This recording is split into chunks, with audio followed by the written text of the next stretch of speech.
بسم اللہ الرحمن الرحیم۔ السلام علیکم ورحمۃ اللہ وبرکاتہ۔ میں زبیر خان ہوں اور آپ میرا ویلاگ دیکھ رہے ہیں۔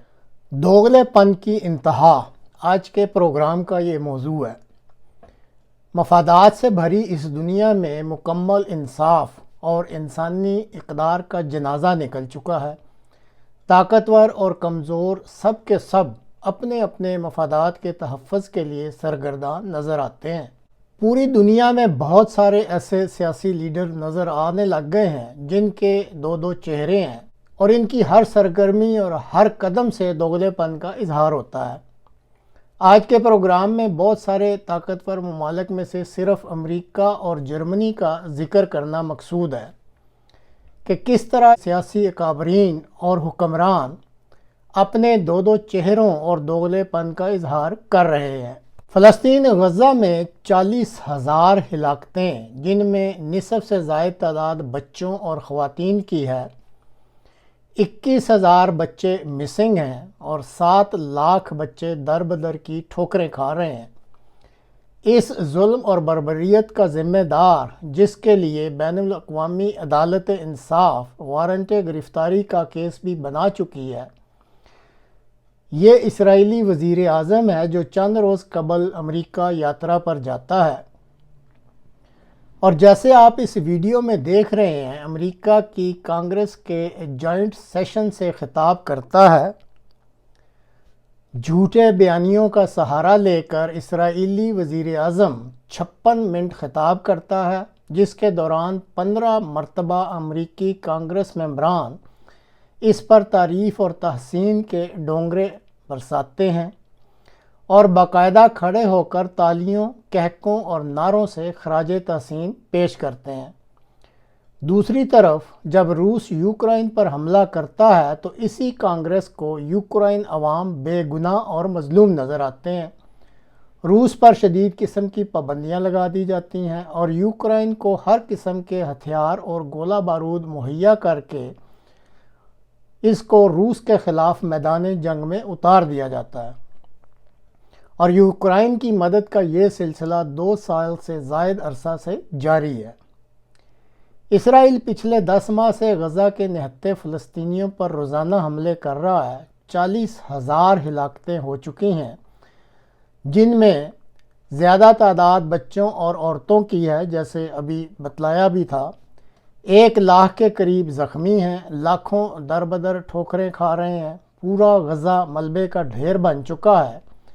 پانی، بجلی اور خوراک کی عدم دستیابی نے غزہ کے علاقے کو انسانی زندگی کے لیے ناقابل رہائش بنا دیا ہوا ہے، اور جو شخص اس ساری تباہی کا اصل ذمہ دار ہے، جب وہ امریکہ کی سیاسی اشرافیہ سے خطاب کرتا ہے اور غزہ کے فلسطینیوں پر کیے جانے والے مظالم کی کہانیاں اپنے جوشیلے طرز خطابت کی بنا پر مزے لے لے کر سناتا ہے، تو امریکی سیاسی اشرافیہ، جیسے ابھی بتایا ہے، 15 مرتبہ اس اسرائیلی وزیر اعظم کو اٹھ کر تالیاں بجا کر خراج تحسین پیش کرتی ہے۔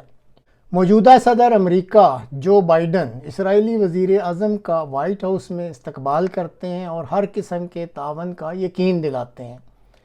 ریپبلکن سیاسی پارٹی کے صدارتی امیدوار ٹرمپ اسرائیلی وزیر اعظم کو اپنی رہائش گاہ مار آ لاگو پر خوش آمدید کہتے ہیں، اپنی اور اسرائیلی وزیر اعظم کے درمیان دوستی پر فخر کا اظہار کرتے ہیں اور ہر قسم کے تعاون کا یقین دلاتے ہیں۔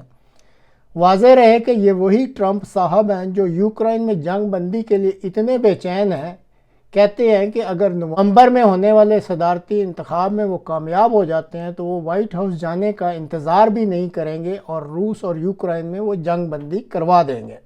دوسری طرف اسرائیل کی طرف سے فلسطینیوں پر کی گئی بربریت اور جنگ بندی کا ذکر کرنے کی بجائے وہ اپنی اور اسرائیلی وزیر اعظم کی ملاقات کے دوران نائب صدر امریکہ کملا ہارس اور صدر بائیڈن کے بارے میں صرف منفی باتیں ہی کرتے رہتے ہیں۔ امریکہ کے بعد اب کچھ ذکر جرمنی کا ہو جائے۔ مارچ 2024 میں جرمنی کے 40 ڈاکٹروں نے، جن میں سرجن بھی شامل تھے، انہوں نے فیصلہ کیا کہ وہ غزہ کے شدید زخمی 32 بچے جرمنی لا کر ان کا علاج کریں گے اور تمام قسم کے اخراجات یہ ڈاکٹرز خود برداشت کریں گے۔ جب ان بچوں کے جرمنی لانے کے لیے وزارت داخلہ جرمنی سے رابطہ کیا گیا تو وزارت داخلہ نے انکار کر دیا اور وجہ یہ بتلائی کہ وہ مستقبل کے دہشت گردوں اور سیاسی پناہ گزینوں کو جرمنی آنے کے لیے اجازت نہیں دے سکتے۔ اب اس کے بعد کچھ علم نہیں کہ کیا یہ بچے زندہ ہیں یا مر کھپ چکے ہیں۔ اسی طرح فروری 2023 میں ہیومن رائٹس کونسل جنیوا میں اسی جرمنی کی وزارت خارجہ نے یوکرائن میں مرنے والے بچوں کا معاملہ بڑی ہی سنجیدگی سے اٹھایا تھا۔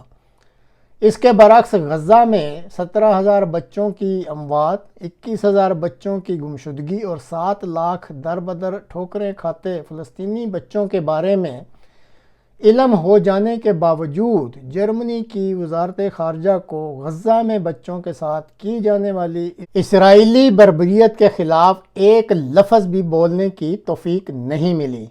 اس موقع پر ایک یہودی سوشل فلاسفر زیگمنٹ باؤمان کا یہ قول 100% درست لگتا ہے کہ موجودہ زمانہ میں ہمدردی اور تعلق صرف اپنے دوستوں اور ہم خیال ملکوں کے ساتھ ہی دکھلایا جاتا ہے۔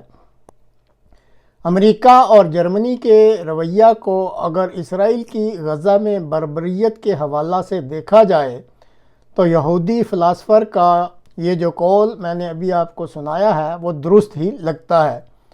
تاہم دنیا یہ بھول رہی ہے کہ جب تک سب انسانوں کے ساتھ مکمل انصاف اور ہمدردی کا سلوک نہیں ہوگا، اس دنیا میں کبھی بھی امن قائم نہیں ہو سکے گا۔ کاش دنیا کے یہ جو طاقتور ملکوں کے حکمران ہیں اس اصول کو سمجھنے کی کوشش کریں کہ اس دنیا میں اگر امن کا وہ دورہ چاہتے ہیں تو پھر سب انسانوں کے ساتھ، سب ملکوں کے ساتھ مکمل انصاف اور ہمدردی کا سلوک انہیں کرنا ہوگا۔ دعا ہی کی جا سکتی ہے کہ اللہ تعالیٰ ان کو اس چیز کی توفیق دے دے۔ آمین۔